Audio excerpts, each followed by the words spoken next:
Bismillahirrahmanirrahim. Innal hamdalillah nahmaduhu wa nasta'inuhu wa nastaghfiruh wa na'udzu billahi min shururi anfusina wa sayyiati a'malina.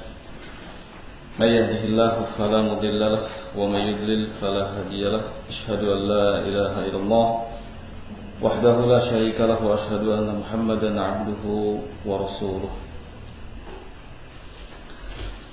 Amma ba'd, ikhwan fillah rahimani wa rahimakumullah jami'an.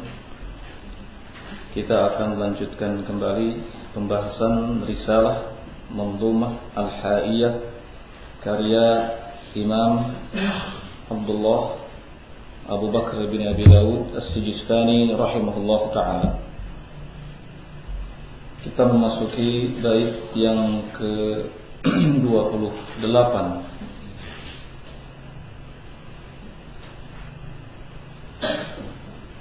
Qala rahimahullahu ta'ala wa la taku murjiyan la'uban bidinihi ala innamal murji bidini yamzahu wa la taku, janganlah engkau menjadi seorang murji'ah la'uban bidinihi, yang bermain-main dengan agamanya. Ala, ketahuilah, innamal murji, sesungguhnya murji'ah itu yamzahu bidini yamzahu, sesungguhnya murji'ah itu bidini yamzahu, mereka bersenda gurau dalam agama. Di bait yang ke-28 ini, An-Nadhim rahimahullahu ta'ala, setelah sebelumnya menyinggung tentang kelompok Khawarij, kali ini menyinggung tentang sebuah kelompok yang disebut dengan Murji'ah. Dan di bait ini, An-Nadhim rahimahullahu ta'ala menyebut Murji'ah sebagai kelompok yang bermain-main dan bersenda gurau dalam agama. Kenapa dikatakan seperti itu? Karena salah satu ucapan mereka adalah la yadurru ma'al iman dhanbun, dosa sama sekali tidak berpengaruh terhadap kebenaran iman. Kemaksiatan sama sekali tidak mempengaruhi keimanan. Ini salah satu ucapan mereka. Yang ucapan ini tentu saja tidak bisa diterima. Jangankan oleh nas kitabullah dan sunnah Rasulullah, oleh akal pun, akal yang sehat tentunya tidak dapat diterima. Karena itulah mereka disebut sebagai kelompok yang cenderung bermain-main dan bersenda gurau dalam hal urusan agama. Murji'ah itu berasal dari kata irja'. Irja artinya at-takhir, mengakhirkan. Kelompok itu disebut sebagai kelompok Murji'ah karena mengakhirkan amalan dari iman, atau dengan kata lain mengeluarkan amal dari keimanan. Mereka mengatakan al-amalu laisa juz'un minal iman. Amal itu bukanlah merupakan bagian dari iman. Kemudian Murji'ah terpecah menjadi 4 kelompok, 4 golongan. Golongan yang pertama adalah golongan yang mengatakan al-imanu ma'rifatun faqat. Iman itu hanyalah sekedar ma'rifah. Jadi kalau seseorang sudah ma'rifah, mengenal Allah, itu sudah cukup, dinyatakan sebagai seorang mukmin. Ini golongan yang pertama. Kemudian golongan yang kedua mengatakan bahwa iman mujarradut tasdiq. Iman itu cukup sekedar membenarkan saja. Kalau seseorang sudah membenarkan tentang adanya Allah misalnya, itu sudah cukup dikatakan sebagai seorang mukmin, walaupun amalannya jauh dari pembenaran yang dilakukannya. Kemudian yang ketiga, Golongan yang ketiga dari golongan Murji'ah, dari kelompok Murji'ah adalah mereka yang mengatakan iman mujarradun nutq. Iman itu sekedar ucapan saja. Kalau seseorang sudah mengatakan saja beriman, maka itu sudah cukup. Walaupun melakukan kemaksiatan, melakukan dosa. Yang penting kalau dia mengatakan saya beriman, saya mukmin, maka dihukumi sebagai seorang mukmin yang sempurna imannya. Kemudian golongan yang terakhir, yang keempat, adalah golongan yang mengatakan bahwa iman mujarradun nutqi wal i'tiqad. Iman itu sekedar diucapkan dan diyakini. Diucapkan dan diyakini saja. Dari keempat golongan, kalau kita mau bicara mana yang lebih mending, maka yang terakhir ini yang lebih mending, ya. Bahwa iman itu sekedar diucapkan oleh lisan dan diyakini oleh hati. Para ulama banyak mengatakan bahwa kelompok atau golongan yang keempat ini disebut murji'atul fuqaha, ya. Murji'atul fuqaha.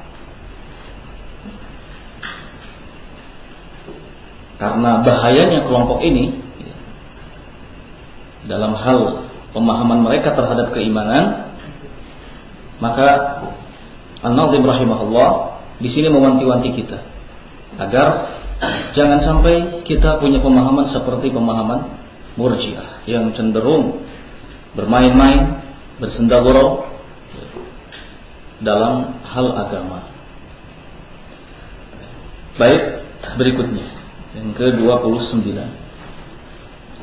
Wa qul innamal imanu qaulun wa niyyatun wa fi'lun ala qaulin nabi musarrahu. Dan katakanlah bahwa sesungguhnya iman itu qaulun wa niyyatun, adalah ucapan dan niat, wa fi'lun serta perbuatan, ala qaulin nabi musarrahu. Hal itu berdasarkan atas ucapan Nabi sallallahu alaihi wasallam, musarrahu yang jelas.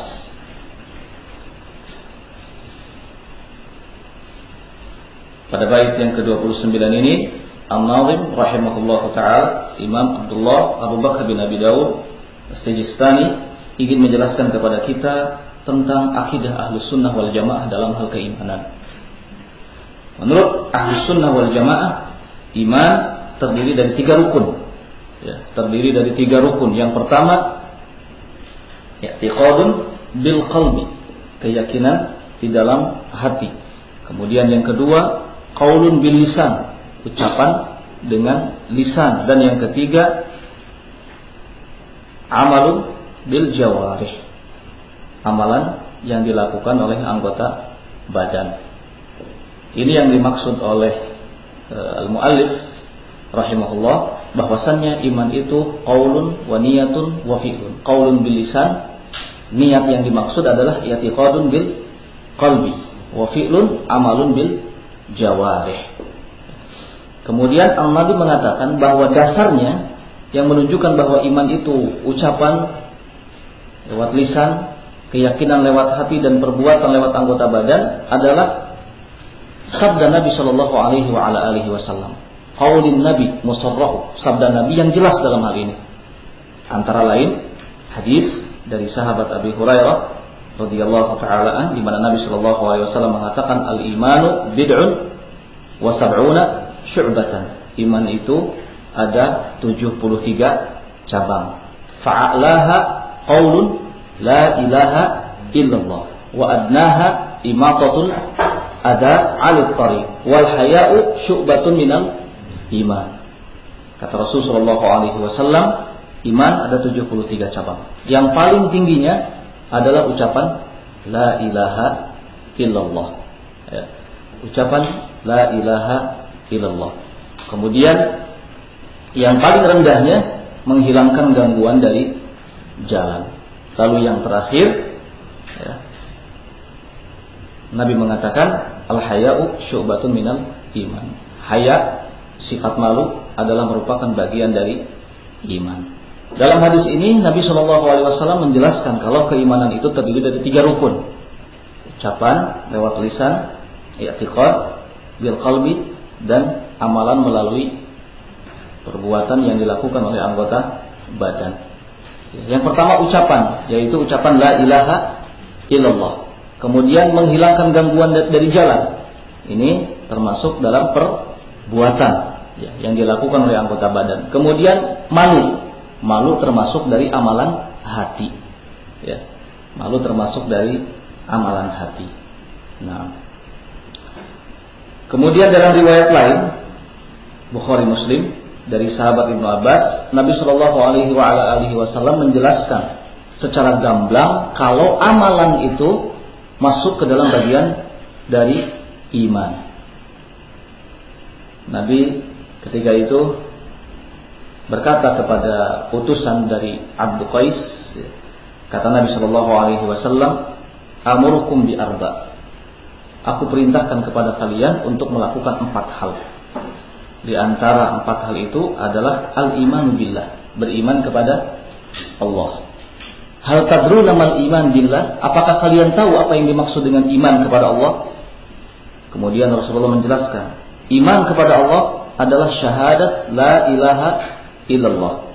Kemudian iqamus shalah, menunaikan salat, wa ita'uz zakat, mengeluarkan zakat, wa shaum Ramadan, dan saum di bulan Ramadan, wa an tu'tu min maghanim al-khumus, dan hendaknya kalian memberikan 1/5 dari ghanimah.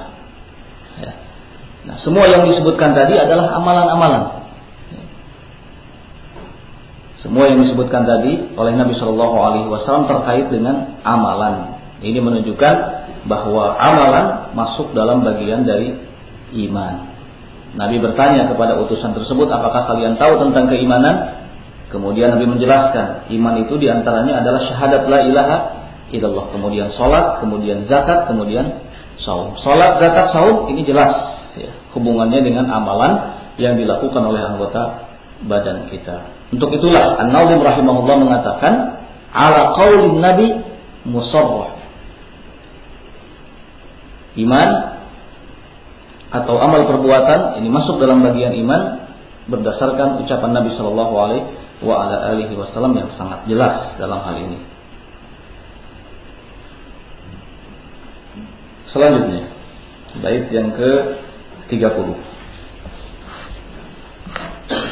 Wa yanqusu turan bil ma'asi bi ta'atihi yanmi wa fil wazni yarjahu. Bi ta'atihi yanmi wa fil wazni yarjahu. Wa yanqusu, dan wa yanqusu tawran, dan terkadang berkurang. Apa yang berkurang? Keimanan. Bil ma'asi, dengan kemaksiatan. Wa taratan, dan terkadang bi ta'atihi, dengan ketaatan kepada Allah, yanmi, akan bertambah, berkembang. Wa fil wazni yarjahu, kemudian dalam timbangan yarjahu, akan menguat. Ketika iman itu bertambah, maka otomatis dalam timbangan itu akan menguat, dalam timbangan amal kebaikan. Pada bait yang ke-30 ini, An-Nazim rahimahullah, Imam Abdullah Abu Bakar bin Abi Dawud ingin menjelaskan kepada kita bahwa iman yazidu wa yanqus. Iman itu bertambah dan berkurang, dan menguat, atau kadang-kadang menguat, kadang-kadang melemah. Ya. Iman bertambah dan berkurang, kadang-kadang menguat dan kadang-kadang melemah. Inilah yang dimaksud wa yanqusu turan bil ma'asi wa taratan bi ta'atihi yanmi. Kadang-kadang mengurang iman itu dengan kemaksiatan, dan kadang-kadang dengan ketaatan terhadap Allah dapat bertambah. Ya. Tentang bertambahnya iman dijelaskan dalam firman Allah Subhanahu wa taala, di antaranya di surat At-Taubah ayat yang ke-124, fa ammal ladzina amanu fazadathum imana. Adapun orang-orang yang beriman, maka bertambahlah keimanan mereka. Ada kata-kata bertambah keimanan mereka. Kemudian juga dalam firman yang lain, wa idza tuliyat alaihim ayatu zadathum imana. Apabila dibacakan kepada mereka ayat-ayat Allah, zadathum imana, maka akan bertambahlah ya, keimanan mereka. Adapun tentang berkurangnya iman, ini dijelaskan oleh Nabi Shallallahu Alaihi Wasallam. Di antaranya dalam hadis, man ra'a minkum munkaran falyughayyir biyadihi, fa illam yastati fa bilisanihi, wa illam yastati fa biqalbihi, wa dzalika adhaful iman. Siapa di antara kalian yang melihat kemungkaran, maka hendaknya dia rubah dengan tangannya. Jika belum mampu, maka rubah dengan lisannya. Jika belum mampu, maka rubah dengan hati. Dan itulah selemah-lemah iman. Bahkan menurut para ulama, ayat-ayat menggambarkan tentang bertambahnya iman dalam Al-Quran ini secara otomatis menunjukkan kalau kadang-kadang iman itu bisa berkurang ya. Maka sekali lagi dalam bait ini An-Nazim rahimahullahu ta'ala menjelaskan tentang akidah Ahlus Sunnah wal Jamaah dalam hal keimanan, di mana kalau disimpulkan menjadi dua hal. Yang pertama, bahwa iman adalah qaulun wa niyatun wa fi'lun. Ya, qaulun wa niyatun wa fi'lun, atau qaulun wa i'tiqadun wa fi'lun. Itu yang pertama. Kemudian yang kedua, iman yazid wa yanqus, bertambah dan berkurang. Ketika Ahlus Sunnah wal Jamaah meyakini kalau iman itu qaulun wa i'tiqadun wa fi'lun, ini sebagai bantahan terhadap kelompok Murji'ah. Terhadap kelompok Murji'ah yang mereka tidak memasukkan amal ke dalam bagian iman. Tadi sudah kita jelaskan bahwa mereka terbagi menjadi 4 golongan ya. Kemudian ketika Ahlus Sunnah wal Jamaah meyakini iman itu bertambah dan berkurang, ini menjadi bantahan terhadap kelompok Khawarij, kemudian Mu'tazilah, kemudian Murji'ah sekaligus ya. Khawarij, Mu'tazilah, dan Murji'ah. Karena mereka Al-Khawarij dan Murji'ah atau Mu'tazilah mengatakan kalau iman itu syai'un wahidun. Iman itu hanya satu tingkatan saja. La yazid wala yanqus, tidak bertambah, tidak juga berkurang. Seperti halnya orang-orang Khawarij yang mengatakan bahwa kekafiran itu satu tingkatan. Kalau tidak kafir maka mukmin, kalau tidak mukmin maka kafir. Yang benar adalah sekali lagi apa yang diyakini oleh Ahlus Sunnah wal Jamaah, bahwa iman bertambah. Disebutkan dalam bait ini bertambah dengan ketaatan. Ketaatan yang dilakukan terhadap Allah Azza wa Jalla. Agar supaya keimanan kita bertambah, maka hendaknya kita memperhatikan segala hal, segala sebab yang bisa membangkitkan kuatnya keimanan atau bertambahnya keimanan. Seperti diantaranya mentadaburi Al-Quran ya, membaca Al-Quran, mengenal nama-nama dan sifat-sifat Allah Subhanahu wa ta'ala, kemudian tafakkur terhadap ayat-ayat Allah, mempelajari sejarah Rasulullah, bersungguh-sungguh untuk melakukan ketaatan terhadap Allah Subhanahu wa ta'ala, dan banyak hal lagi yang lainnya. Yang pasti segala perkara yang masuk dalam bingkai ketaatan terhadap Allah itu mampu untuk meningkatkan keimanan ya. Kemudian disebutkan di sini bahwa keimanan berkurang dengan adanya kemaksiatan. Ini juga menjadi tuntutan tersendiri bagi kita untuk menjauhi segala hal yang bersifat maksiat kepada Allah Subhanahu wa ta'ala. Di antaranya menghindar dari godaan-godaan setan, kemudian juga dari fitnah dunia ya. Karena ini juga berbahaya.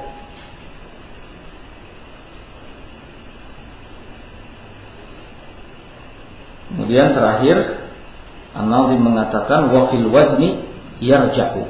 Dalam timbangan ketika iman itu menguat, maka timbangan tersebut akan bertambah. Maksudnya timbangan kebaikan. Ya. Ini mengisyaratkan kepada salah satu firman Allah Subhanahu wa taala yang ada di surat Al-A'raf. Ya. Ayat yang ke-8, "Faman taqulat mawazinuhu faulaika humul muflihun." Siapa yang berat timbangan kebaikannya, faulaika humul muflihun, maka mereka itulah orang-orang yang beruntung.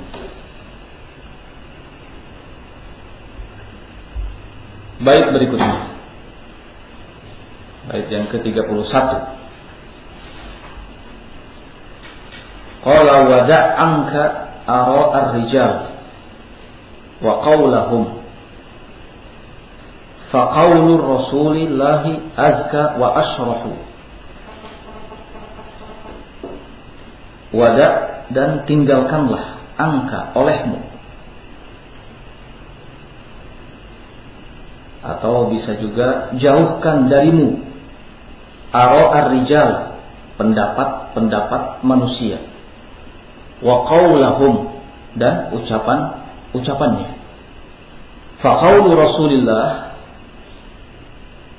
azka wa ashrahu, karena ucapan Rasul sallallahu alaihi wa ala alihi wasallam itu lebih bersih, wa ashrahu, dan lebih menenangkan hati atau melapangkan hati.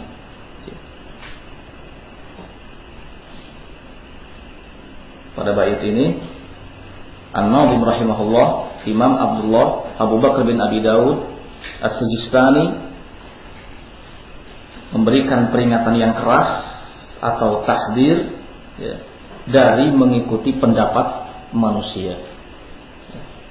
Tahdir, peringatan yang keras dari mengikuti pendapat manusia. Jangan sampai akidah kita, agama kita, ya, dibangun di atas pendapat manusia. Tapi yang benar, yang seharusnya adalah kita bangun akidah kita, agama kita di atas kitabullah dan sunnah Rasul sallallahu alaihi wasallam. Ya, dibangun di atas bimbingan Rasulullah, karena bimbingan Rasulullah itu lebih bersih, ya, lebih murni, dan lebih melapangkan hati. Nah,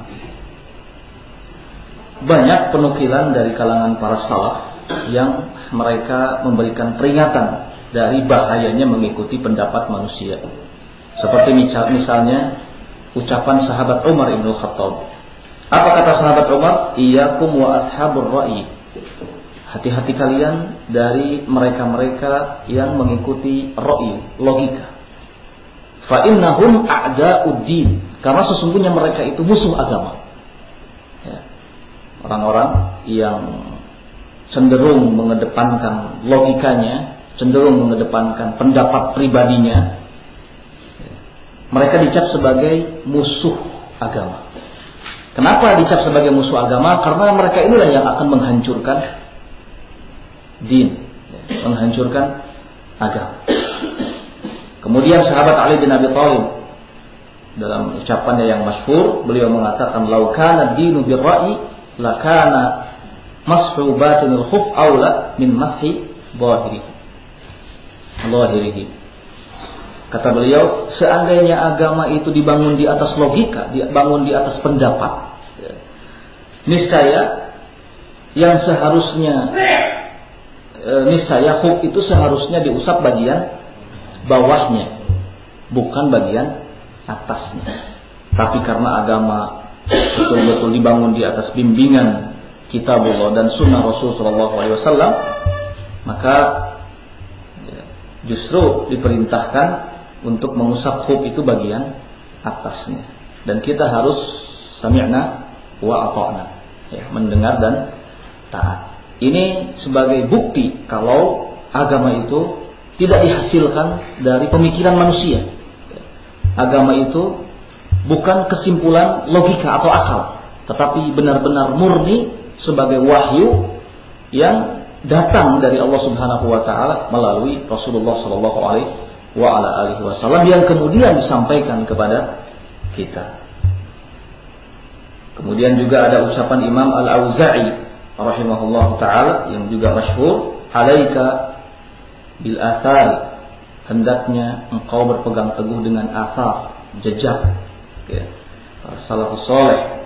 Wa in rafadakan nas, walaupun manusia itu mengusirmu.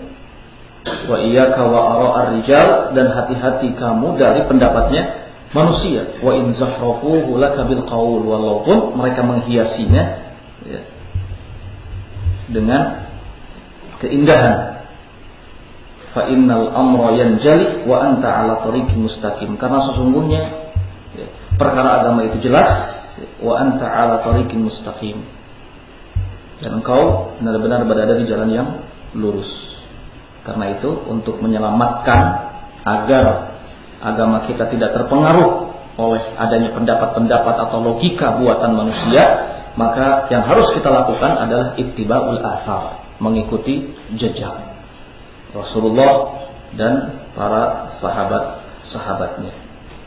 Maka dikatakan di sini faqaulu Rasulillah azka wa asrahu, ucapan Rasul itu lebih bersih ya, wa asrahu, dan lebih menenangkan hati atau melapangkan hati. Artinya inilah yang akan menyelamatkan kita, bukan ara rijal, pendapat atau logika manusia.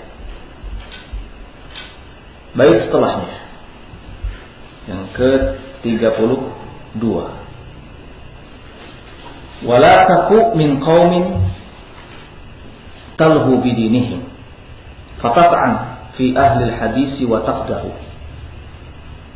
Wala taku min qaumin talhu bidinihim, janganlah engkau termasuk ke dalam suatu kaum talhu bidinihim, yang mereka menjadikan agamanya sebagai permainan saja.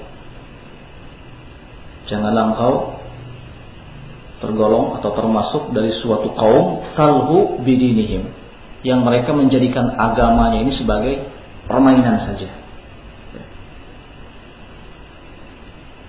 Yang dimaksudkan oleh An-Nadhim di sini, kaum yang menjadikan agama sebagai permainan adalah ahlul bidah, ahlul ahwa, ahli bid'ah, kemudian ahlul ahwa, para pengekor hawa nafsu, ahlul fusuq, ahlul fujur, orang-orang yang fasik, orang-orang yang jahat. Itu masuk semua ke dalam golongan yang bermain-main atau menjadikan agamanya sebagai permainan. Fatata'an fi ahlil hadisi wa taqdahu, yang akan menyebabkanmu mencela ahlul hadis wa taqdahu, dan menjelekkannya.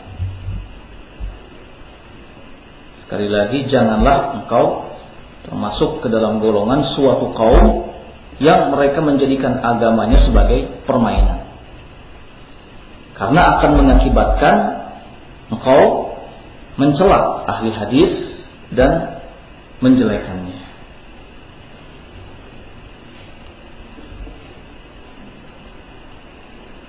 Seperti yang banyak dinukil dari ucapan para salaf, di antaranya tanda-tanda ahli bid'ah adalah mereka al-waqi'ah fi ahli hadis wal athar, mencela ahli hadis dan athar. Jika kita menjumpai atau melihat ada orang yang mencela ahli hadis, maka ketahuilah bahwa dia termasuk dalam golongan ahlul ahwa. Karena itu kita harus hati-hati ya, agar jangan sampai kita masuk ke dalam golongan yang justru mencela ahlul hadis dan menjelekannya. Imam Ahmad rahimahullah pernah ditanya tentang firqatun najiyah, siapakah mereka? Imam Ahmad menjawab, in lam yakun ahlul hadis fala adri manhum. Jika bukan ahli hadis, maka aku tidak tahu siapa lagi mereka itu. Artinya bahwa ahlul hadis adalah firqatun najiyah, kelompok yang selamat.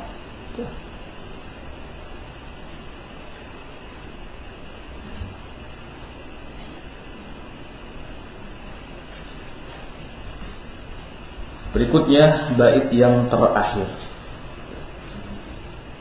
Bait yang terakhir, bait yang ke-32, 33. idza i'taqadta ad-dahra ya saha hadhihi,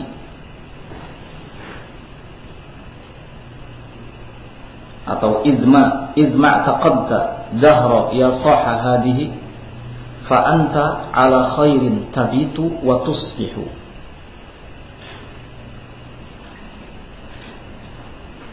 Idma taqadta, selama engkau meyakini, dahra, sepanjang hidupmu, selama engkau meyakini sepanjang hidupmu, ya saha, wahai ya sahi, wahai sahabatku. Sekali lagi, idza ma'taqadta ad-dahra ya sahi hadihi, selama engkau meyakini akidah ini sepanjang hidupmu, ya sahi, wahai sahabatku. Ya sahi maksudnya wahai sahabatku. Fa anta ala khairin, maka engkau ada di atas kebaikan. Tabitu wa tusbihu, saat ada di malam hari ataupun ketika berada di pagi hari. Ya.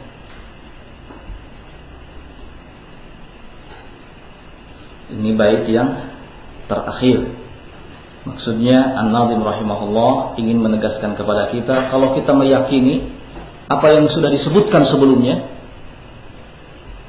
keyakinan ahlu sunnah wal jamaah sepanjang hidup kita, maka kita akan berada di atas kebaikan di malam hari ataupun di siang hari.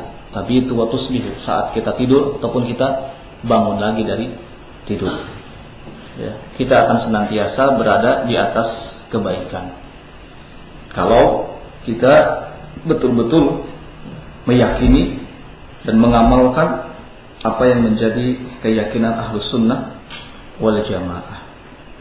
Dan dari ucapan An-Nazim ini juga menunjukkan betapa pentingnya bagi kita untuk mengetahui keyakinan atau akidah Ahlus Sunnah wal Jamaah, kemudian kita menjaganya, ya. Mengetahui akidah Ahlus Sunnah wal Jamaah, mengamalkannya, kemudian menjaganya. Niscaya kita akan berada di atas kebaikan sepanjang hayat kita.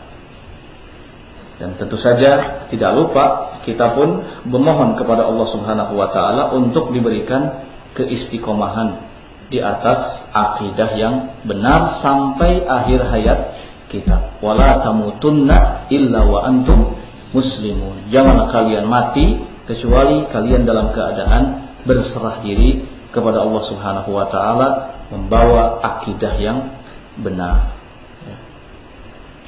Yauma la yanfa'u malun wala banun illa man atallah biqalbin salim. Yang akan selamat, yang akan bermanfaat di sisi Allah Subhanahu wa taala adalah siapa yang datang ke hadapannya dengan membawa akidah yang benar, hati yang bersih. Keyakinan Ahlus Sunnah wal Jamaah.